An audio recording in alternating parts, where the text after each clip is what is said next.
Praise the Lord. சங்கீதம் 65:2. ஜெபத்தை கேட்கிறவரே மாம்சமான யாவரும் உம்மிடத்தில் வருவார்கள்.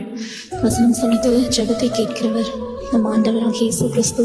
இன்னைக்கு அநேக காரியங்கள் நம்மளுடைய வாழ்க்கையில, தேவைகள், கஷ்டங்கள், பாரங்கள், அவமானம், நிந்தை, இப்படி அநேக காரியங்கள் நம்ம லைஃப்ல இருக்கு. அநேக தேவைகள் கூட இன்னைக்கு நம்ம யார்கிட்ட போய் சொல்றது, யார் நம்முடைய காரியங்களை கேட்பா, யார் நமக்கு இருக்கிறா அப்படின்னு சொல்லும்போது வார்த்தை சொல்லுகிறது, ஜெபத்தை கேட்கிறவரே மாம்சமான யாவரும் உம்மிடத்தில் வருவார்கள் என்று வேதம் சொல்லுகிறது.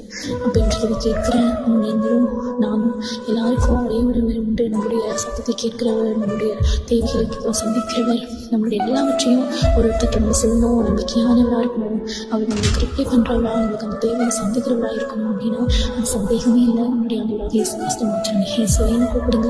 ஒரு நண்பனை போல, ஒரு நண்பன்ட்டு எப்படி ஷேர் பண்ணுவீங்க, ஒரு தொழில்கிட்ட எப்படி ஷேர் பண்ணுவீங்க, இந்த மாதிரி நம்ம ஒவ்வொரு காரியத்திலும் நம்ம அவர்கிட்ட ஷேர் பண்ணுவோம். ஆண்டவர் நம்ம கூட இருந்து பேசுவோம். நம்மளுக்கு ஒரு ஃப்ரெண்டாக, நம்மளுக்கு ஒரு தகப்பனாக, நம்மளுக்கு ஒரு தேவையை சந்திக்கிறவரா, நம்மளுக்கு அந்த இக்கக்கிழந்து விளைவிக்கிறவரா, மனுஷன் அதனால கஷ்டப்படுறோமோ, புறக்கணிக்கப்படுறோமோ, உதாசனப்படுத்தப்படுகிறோமோ, ஒதுக்கப்படுகிறோமோ, அந்த எல்லா நேரத்திலையும் நம்மளுக்கு எல்லாவற்றிலையும் அவரோட சப்போர்ட்டாக நம்ம கூட இருக்கிறாரு.